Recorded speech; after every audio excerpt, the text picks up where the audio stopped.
শয়তানরা চিত্রনায়ক আলমগীর সাহেবকে মেরে ফেলছেন, শয়তানরা চিত্রনায়ক রুবেল সাহেবকে মেরে ফেলছেন, শয়তানরা কাবিলাকে মেরে ফেলছেন। এখন ভাই আপনার মনে প্রশ্ন জাগতে পারে, শয়তানরা কিভাবে মানুষকে মারে? কারণ পৃথিবী থেকে নিয়ে যাওয়ার মালিক, পৃথিবীতে দেয়ার মালিক হচ্ছে মহান সৃষ্টিকর্তা। হ্যাঁ, এখন কিন্তু শয়তান মানুষের প্রাণ নিতে পারে, সেটি বাস্তবে হোক আর অবাস্তবেই হোক আর মিথ্যা ভাবেই হোক। হ্যাঁ, আপনারা দেখেন যে সামাজিক যোগাযোগ মাধ্যম ইউটিউব কিংবা ফেসবুকের উপর কিন্তু মানুষ অনেক বেশি নির্ভরশীল হয়ে গেছে। যে কোনো তথ্যের জন্য, যে কোনো সংবাদের জন্য এখন কিন্তু মানুষ টেলিভিশনের সংবাদ খুব একটা লক্ষ্য করছে না। সবাই ফেসবুকের সংবাদ, সবাই ইউটিউবের সংবাদ এসবকেই ফলো করছে। এটার প্রমাণ আমি নিজে। সারাদিনে কমপক্ষে 2-4 থেকে 5টি ফোন আমি পাই যে ভাই সনি ভাই চিত্রনায়ক রুবেল নাকি মারা গেছে। এমন তথ্য পাই যে হ্যাঁ ভাই, বাংলা চলচ্চিত্রের জনপ্রিয় আরেকজন কমেডিয়ান অর্থাৎ কৌতুক অভিনেতা কাবিলা ভাই নাকি মারা গেছেন। এখন বুঝেন যে মানুষকে এই শয়তানরা কিভাবে বুঝাইতে সক্ষম হয়েছে। বেঁচে থাকা মানুষ, সুস্থ মানুষকেও কিভাবে মেরে ফেলছে। তো দেখেন, ইউটিউবের মৃত্যুটা কিন্তু এমন না যে পৃথিবী ছেড়ে চলে গেছে। কিছু টাকা ইনকাম করার জন্য, কিছু আর্ন করার জন্য মানুষকে তারা প্রতারণা করছে। মানুষকে মিথ্যা বুঝিয়ে হাজার হাজার লাখ লাখ ভিউ তারা তৈরি করছেন, মেরে ফেলছেন জীবিত থাকা মানুষগুলোকে। কতটা ভয়ানক যে আমরা বরাবরই বলে থাকি যে আল্লাহ তাআলা সকল কিছুর মালিক, তিনি এবং তিনিই জানেন আমরা কে কখন পৃথিবী থেকে চলে যাব। কিন্তু এই পৃথিবীতে ইউটিউবার কিছু শয়তান আছে যারা মানুষকে মেরে ফেলতে পারে। আমি জানি, আমি যে আজকে ইউটিউবে এসে কথা বলতেছি কিংবা এই প্রতিবাদ করতেছি, এই যে আমাকেই মেরে ফেলবে না এটার কি নিশ্চয়তা আছে?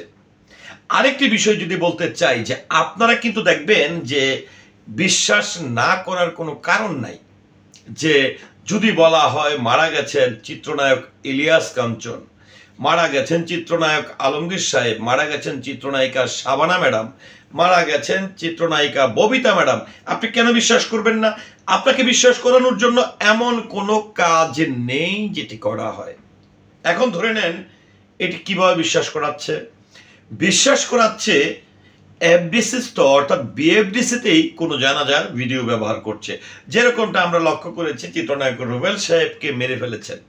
তো চিত্রনায়ক রুবেল সাহেবকে যখন মেরে ফেলছেন, চিত্রনায়ক রুবেল সাহেবের মতন একজন গুণী অভিনেতা বা চিত্রনায়ককে নিশ্চয়ই এফডিসিতে নিয়ে আসবে। আর এফডিসিতে যদি চিত্রনায়ক রুবেল সাহেবকে নিয়ে আসেন তাহলে অবশ্যই আলমগীর সাহেব আসবেন, এরকম অনেক গুণী শিল্পীরা আসবেন, উজ্জ্বল সাহেব থেকে শুরু করে অনেক শিল্পীরা আসবেন, অনেক নায়ক নায়িকারা আসবেন, অনেক সহকর্মীরা এসে কান্নাকাটি করবেন। তো এই কান্নাকাটি বা এই বিশ্বাস করানোর বিষয়টি কিভাবে তারা স্থাপন করেন কিংবা তারা আসলে উপস্থাপন করেন, এটি হচ্ছে বিষয়। হ্যাঁ, আপনি দেখবেন যে চিত্রনায়ক রুবেল সাহেবের এই যে মৃত্যুর যে গুঞ্জনটি, এটি কিন্তু প্রায় 1 বছর ধরে চলছে। এই 1 বছর ধরে চলার যে এই গুঞ্জনের ভিডিও ব্যবহার করতেছে কিসের জানেন? কার জানাজার ভিডিও জানেন? এবং প্রথম সারিতে দাঁড়িয়ে আছেন একদম চিত্রনায়ক আলমগীর সাহেব, উজ্জ্বল সাহেব, তারপরে চিত্রনায়ক নাইম সাহেব, হ্যাঁ, এরকম ইলিয়াস কাঞ্চন সাহেব, সবাই। আবার অন্যদিকে যারা জানা যায় না আসে, নারীরা যারা আছেন অর্থাৎ চিত্রনায়িকা যারা আছেন, অন্যান্য সহকর্মী শিল্পী যারা আছেন, তারা আবার বিভিন্ন জায়গায় কান্নাকাটি করতেছে, সেই ভিডিও কিন্তু ব্যবহার করছেন। তো চিত্রনায়ক রুবেল সাহেবের এই মৃত্যুটাকে বোঝানোর জন্য তারা কিন্তু একদম এটিএম শামসুজ্জামান থেকে শুরু করে চিত্রনায়ক ফারুক সাহেবের মৃত্যুর ভিডিও পর্যন্ত কিংবা শেষ বিদায়ের ভিডিও পর্যন্ত তারা ব্যবহার করছে। তো দেখেন, এই যে আমি যেটি বললাম যে আসলে এখন আল্লাহ তাআলা কি মানুষকে নিয়ে যাবে? এখন ইউটিউবার শয়তানরাই মানুষকে মেরে ফেলতেছে। মানুষকে বিশ্বাস করানোর জন্য তারা যত ধরনের অবলম্বন আছে, যত ধরনের কাজ আছে, যত ধরনের প্রচারণা আছে, যত ধরনের ভিডিও তারা কন্টেন্ট বা তৈরি করতে হবে, সব কিন্তু তারা করতেছে। কিন্তু আলটিমেটলি আমি যদি প্রশ্ন করতে চাই, যারা আপনারা ইউটিউবার আছেন, এই যে বাংলা চলচ্চিত্রের কিংবা এই গুণীজনদেরকে আপনারা বিভিন্ন ভুয়া ভিডিওর মাধ্যমে তাদের ছবি ব্যবহার করে তাদেরকে মেরে ফেলছেন, এতে করে কি আপনার অনেক বেশিও ভালো হচ্ছে, কিংবা আপনি যে আয়টা করতেছেন এই আয়ের মধ্যে কি কোনো মানে আল্লাহ তাআলার বরকত আছে? নিশ্চয়ই সেই বরকতটা নাই। এখন আপনি বলতে পারেন যে ভাই, হ্যাঁ, নায়ক নায়িকারা তো বেহেশতে যাবে না। অনেকে খুব মজা লাগে যে বলে, হ্যাঁ, আমরা যখন কোনো ছবি পোস্ট করে যখন গুণী শিল্পীদেরকে নিয়ে লেখালেখি করি, তাদের সম্পর্কে যখন পজিটিভ কথা বলি বা তাদেরকে শ্রদ্ধা ভরে স্মরণ করি বা বিনম্র শ্রদ্ধা জানাই, তখন অনেকেই লেখেন যে ভাই আপনি যা লিখছেন, হ্যাঁ, একদম আল্লাহ ধৈর্যতা করে বেহেশতে নিয়ে যাবো। কিন্তু ভাই, আমার কথা হচ্ছে, যারা এই ধরনের কথা বলেন তাদের উদ্দেশ্যে যদি আমি বলি যে আপনারা যারা বলেন এমকে দুজকে যাবে, হ্যাঁ, তারা জীবনেও বেহেশতে যাবে না, কিন্তু আপনারা কি জানেন কোরআনে সেই জিনিসটাও আছেন?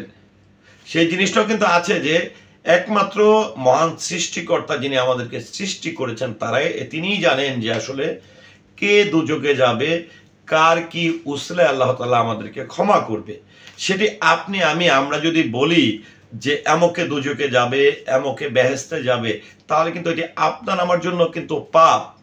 তো যাই হোক, আমি যেটি বলতেছিলাম, যেটা হচ্ছে চিত্রনায়ক আলমগীর সাহেবকে মেরে ফেলছে। হ্যাঁ, এটি যদি বলি, দেখেন আপনার করোনার সময় চিত্রনায়ক আলমগীর সাহেব, ওনার মতন একজন কিংবদন্তি অভিনেতা, তিনি যখন আসলে করোনায় আক্রান্ত হয়েছিল, ওনার পরিবার থেকে প্রতিনিয়ত কিন্তু আপডেটগুলো দেওয়া হতো, যে আপডেটগুলো কিন্তু একদম বাংলাদেশের যে মূল স্ট্রিম যে গণমাধ্যমগুলো রয়েছে, সে গণমাধ্যমে কিন্তু একের পরে সেগুলো ছাপা হয়েছে। তারপরেও কিছু ইউটিউবাররা, তিনি যেখানে তার স্ত্রী রোনালাল্লাহ ম্যাডাম, এখানে আবার তার মেয়ে আখি আলমগীর ম্যাডাম, তিনি বলতেছেন, তারা জানাচ্ছেন যে তার বাবার কি অবস্থা, বা রোনালাল্লাহ ম্যাডাম বলছেন যে তার হাজব্যান্ডের কি অবস্থা। এর মধ্যে দেখতেছি আমরা যে ইউটিউবে ওনাকে মেরে ফেলছে। এদিকে দেখেন চিত্রনায়ক রুবেল সাহেবের মৃত্যুর সংবাদ আজকে পর্যন্ত আমি পাচ্ছি।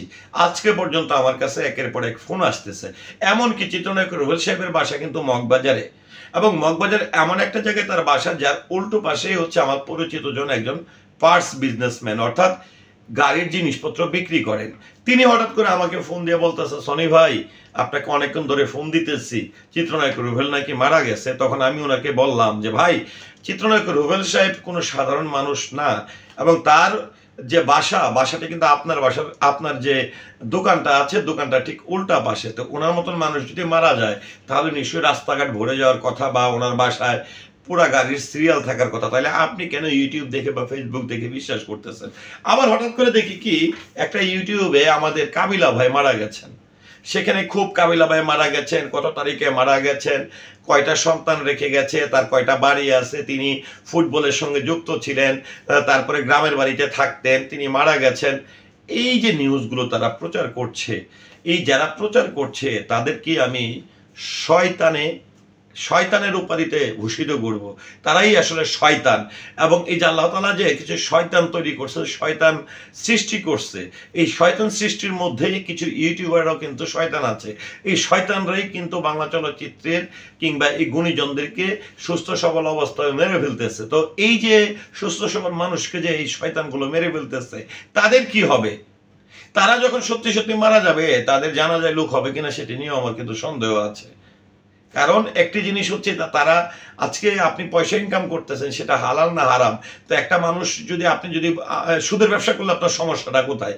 আপনি ইউটিউব না করে সুদের ব্যবসা করেন, ইউটিউব করার দরকার নাই তো। আপনি যদি মিথ্যা সংবাদই প্রচার করেন, একটা সুস্থ মানুষকে মেরে ফেলেন, সেটি না করে সুদের ব্যবসা করলে সারাদিন কষ্ট করে ইউটিউবে ভিডিও আপলোড করে যে টাকা ইনকাম করেন, এর চেয়ে বেশি টাকা কিন্তু আপনি ইনকাম করতে পারবেন। তো যাই হোক, এই যে শয়তানগুলো মানুষকে মেরে ফেলতেছে, এই শয়তানগুলো এক এক সময় এক এক মানুষকে ভুয়া তথ্য দিচ্ছে, এই বিষয়টা নিয়ে আসলে আপনাদের মতামত কি, আশা করছি কমেন্টের মাধ্যমে জানাবেন। সেই সাথে পুরো ভিডিওটির সঙ্গে থাকার জন্য সকলকে অসংখ্য ধন্যবাদ। আসসালামু আলাইকুম।